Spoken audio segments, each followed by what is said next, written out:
Thanks. Welcome to quite possibly the first ever First Nations Symposium in the 27-year history of OHBM as an organisation. I'd like to thank and acknowledge the Yagara and Turrbal people of the lands known as Meanjin, Brisbane, and this is a beautiful city, and the brown snake, as I'm sure you've all started to hear of and see right out there, the Brisbane River that flows through this city. The name, of course, being Maiwar in Yagara. And so the format for today will be a bit different than what you might be used to. We'll start with the speakers. All the speakers will have their talks, and then we'll open the floor to a larger Q&A, a shared question-answer, yarning kind of session.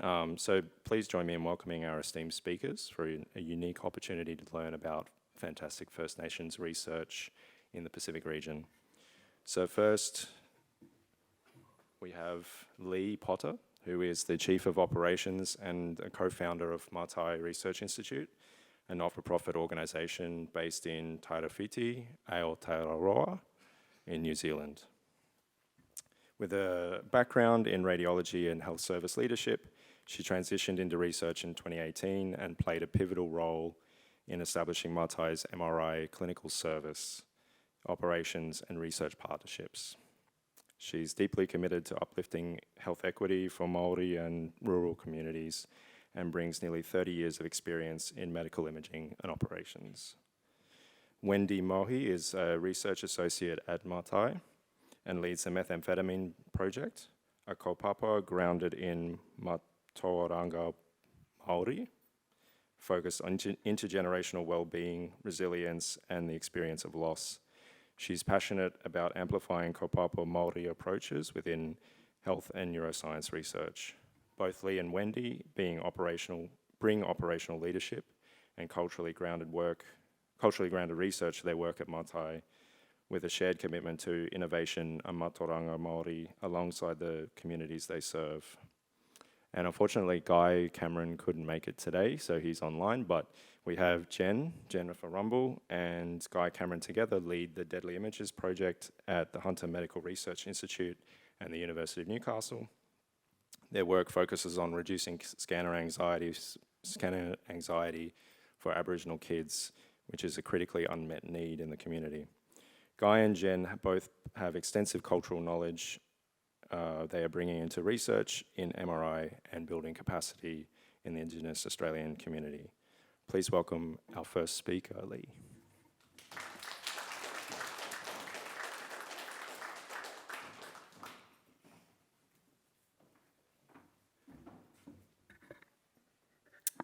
Before I begin, I too wish to acknowledge the Yagara and Turrbal people of Meanjin, the traditional custodians of the land that we are meeting on. I pay my respects to their elders past, present and emerging. I also extend this respect to any Aboriginal and Torres Strait Islander people. May we honour their enduring connection to this land and their rich traditions of knowledge, storytelling and care for our environment. Yama, tēnā koutou katoa, ko Kurangi te mainga, ko Waipu te awa, ko Horaita te waka, ko Ngāti Parau, rongo whakaata, rongo mai wāhine me Ngāti Kahununu nā iwi, ko Hini Tamatea te marae, ko Mokina Tarito, rawa ko Arahia Horamea o ka mātua tipuna, ko Leigh Potter tōku ingoa. Kia ora, my name is Leigh Potter and I am the co-founder and the kai whakahaere of Mahi Medical Research Institute. Ko waio, who am I? In my intro I just spoken te reo Māori, and pretty much just to say that I'm a descendant from 4 tribes on the east coast of the North Island, and I'm pictured here with my whānau, my family, so the Tarito and Horamea whānau. And this is at one of our marae, our meeting house called Hini Tamatea, and this is actually at my wedding. And in the middle there is my grandmother in the sort of right in the middle with the bright red shirt on. She was our matriarch, and she had 15 children. And I'm blessed to have a wonderful and supportive husband and 5 beautiful children. My background is in radiology as a medical imaging technologist, including time working in Australia and the UK, and then later into radiology operations management. Te Tairawhiti, where I come from, means the coast upon which the sun shines across the water. It's here at home that the ratio of MRI machines to traffic lights is 2 to 1. We have some of the best surf breaks in New Zealand. Our planes give way to trains. And of course, we are first in the world to see the sun. Our region has around 50,000 people, and 56% of our people identify as Māori. We have the youngest population in New Zealand and the highest birth rates, and we're dominated by primary industries, so jobs in forestry and agriculture. From a health perspective, not wanting to have a deficit frame at the moment, but I've got to say it, we've got late presentations of disease that's still quite high. We have the highest rates of mortality and comorbidities, and our people are dying 7 to 10 years earlier than the rest of New Zealand. After a decade in radiology management, working toward greater equity for hauora Māori, so Māori health and rural communities across Aotearoa, it became clear that the front line was only getting busier. And Mātai offered a chance to step outside of the system and explore a different way of making an impact. For me, it was a new way to contribute to health and wellbeing in our community, with the potential to inform change not just locally, but nationally and globally. So with seed funding from Kānoa, which is a government fund, and our local trust, Tairawhiti, Mātai was established. Mātai for me was an opportunity to bring research and innovation out of the ivory tower and into the hands of a community with so much to gain.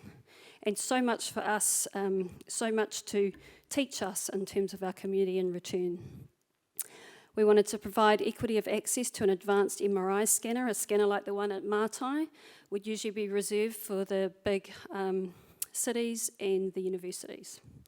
We wanted to reduce silos, so we wanted to ensure that what we did in research made sense clinically, and we wanted to embrace mataranga Māori, so Māori knowledge, and provide a space for kaupapa Māori-led projects to be led by Rangahau Māori, so our Māori researchers, and co-designed with our whānau voice, so our whānau, our hapu, which is our sub-tribes, and our iwi, our tribes. We wanted to diversify our workforce and provide high-value jobs. Now, I say that in a time where we're seeing a lot of significant weather events, and in Tairawhiti, this has really impacted the primary industry. We wanted to introduce sciences and mataranga Māori to our tamariki and our rangatahi, so the next generation that's coming through. We wanted to attract and retain talent to our region, and pretty much that's what we've been doing since we opened Mātai in October 2020. Mātai means to inspect or investigate, and it was a name gifted to us by Mark Kopua, who is a tohunga and a renowned artist in Aotearoa. Over the last 5 years, since we opened Mātai, it's been like running on a treadmill. And I can't even joke about that. It's just been full on, getting everything established, getting the research projects underway and growing the team. And then in April 2024, we were able to open our purpose-built building. So in the picture up there, you'll see a small modular. That's where we started. And then you'll see the big purpose-built building that we opened. So I just want to share a quick video with you.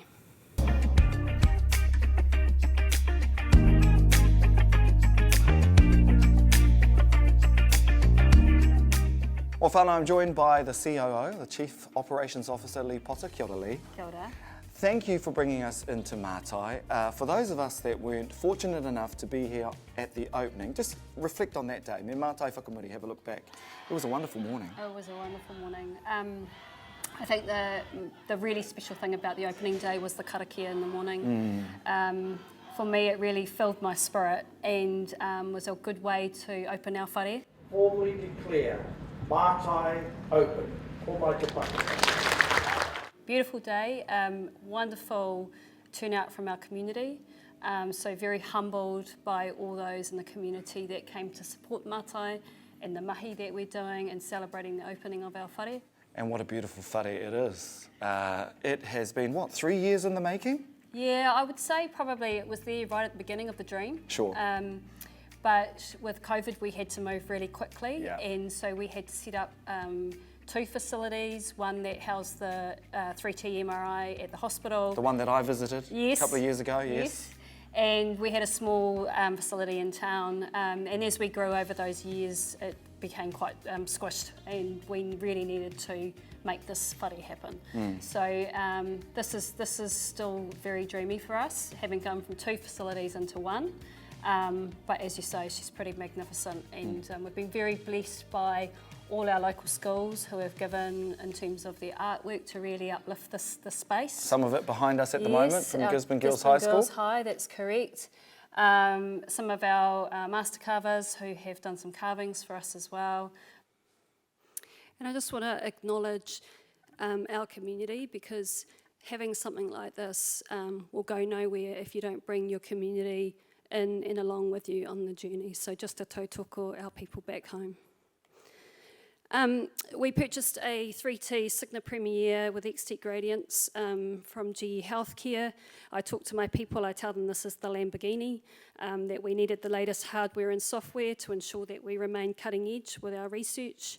GE also put a scientist at Mahi to help us advance what we're doing and keep us connected globally with the GE teams. And then another community conversation I have is around MRI being a safe tool to do research. I just want to acknowledge Ngā Māngai Māori. So this is our Māori Advisory Board. They ensure that we are culturally safe at Mahi, and they support the research programs. And I just want to acknowledge for anyone in the room that is Indigenous that it can be a lonely journey working in mainstream, and I totally get that. And so it's good to have a good support team around you, like our Māori Advisory Board. And the other treasure that I've had as an Indigenous person working in the space is you have kind of like your guardian angel, and for me that's our kaumātua, our elder up the top, Taina Ngārimu. I don't always get it right, and he'll gently just push me in the right direction. I work very closely with our iwi health providers, so our tribal health providers, and so, you know, the work is constant. So I'm meeting Rewati, who's second down. He leads the iwi health provider in Gisborne. Meet with him every couple of weeks, and then you're also there hosting iwi hapu whānau, whether it's in our space or in theirs. And one of the things that we also talk about at Mahi is the 3 po around how we do research. So again, ensuring whānau come along on the journey and that we're not doing research at them. So in terms of tangata, the people, what is it that we're doing at Mahi that can help our people? And also, what do our people need? So what do they experience at home with their families, at the marae, and the opportunity for them to come in and talk about that. So for example, our people have been telling us that we're really worried about dementia. In Māori, that's mati wariwari. And then we talk about going back into the mātai puna. Now, I'll try and do this real quick, but from a cultural perspective, we say the puna is a pond. And when we look into the puna, we look to see what reflects back at us. So when we're in that pond, what reflects back? And that analogy is the same with medical imaging. So we're looking into those images, what reflects back at us and tells us, you know, what's the diagnosis, what are the new discoveries, etc. So my next po is around going into that pond, doing the mahi, doing the work, see what reflects back at us, and then making sure that we're uplifting health and wellbeing, that we're not just doing research cause. So are we uplifting health and wellbeing? So that's the orangatanga. And have we had the impact we need, or do we need to go back into that puna and do something different? So technology is no longer a barrier. So with creating Mahi, that's been incredibly helpful, especially just acknowledging anyone that's working in the regions. And here are some of our global connections on the map here. And we want to make sure that we're utilising those and not reinventing the wheel. We also use our GE scientists to help us with that. And then we've also been developing some new imaging methods, so having the ability to get others to validate our IP. So how does Mahi work? So we've got a clinical service. that provides equity of access to our people. As I said, we've got a Lamborghini in town, we want to be able to use it. And then that also contributes to keeping the lights on. We've got the research projects and the IP that comes out of that, and then our education and community arm. Achievements to date, so over 130 jobs over the last 5 years. We've had 60 plus international research outputs, 45 plus keynotes, and importantly, we've done about 35 plus community events. And again, I'm reiterating that message, how important it is to keep connected with your community and the idea of reciprocity. So this is just an overview of all the research projects going on at Matai, and I'm just going to do some high level over some of the projects, and then Wendy's going to go into some depth on the projects she's working on. This is our MTBI project. This is our flagship project when we first opened Matai, and I just want to acknowledge we've got someone from Matai here in this team. The key thing here is we had 100% sign up, and we've maintained 90% retention, which is incredible. But we needed to get out of the office. So this research team is at every game, every training, and they're there when the boys are injured. So it's not a quick transaction, it's an enduring relationship. So the other key thing about their success is that idea of reciprocity. So going back to the boys and saying, this is how you added value, and this is where we want to go next. Making sure they have an opportunity to see a publication before their publication actually happens. Sometimes it's also about going back into that puna, going back in the pond and telling the boys, we need to do this now. We're going to change a little bit of direction, and making sure, again, they come along. So this is a 4-year project, relationships with kids, teachers and their whānau, family. We've got high quality data, and one of the things I love about this project is that we've inspired some of these kids to go on and study STEM at university. This is my project, so co-leading this with some others, but this is about scanning our kids from head to toe, and what I wanted to achieve is a data set that's representative of our community, so it includes Māori. And Pacifica as well. Pacifica is definitely part of this project. So it's a normative database that's representative of us to prove that we can use MRI safely and effectively and put this in a toolbox for child wellbeing. We're looking at data extraction and computational modelling with Auckland Biomedical Engineering Institute for predictive medicine. Phase 1's complete, so 30 kids have been through. We've made sure the data is reproducible. We're still refining imaging protocols. We've had a co-design hui, so we've got the voices of the community, including teachers, doctors, sports, and children and their whānau that have been through it. And we want to do a second phase with 50 to 60 children. Again, the word around reciprocity, we've brought those 30 kids back in. We've showed them how they've added value and where we want to go next. And again, some of these kids that engaged in this project now want to study STEM at university.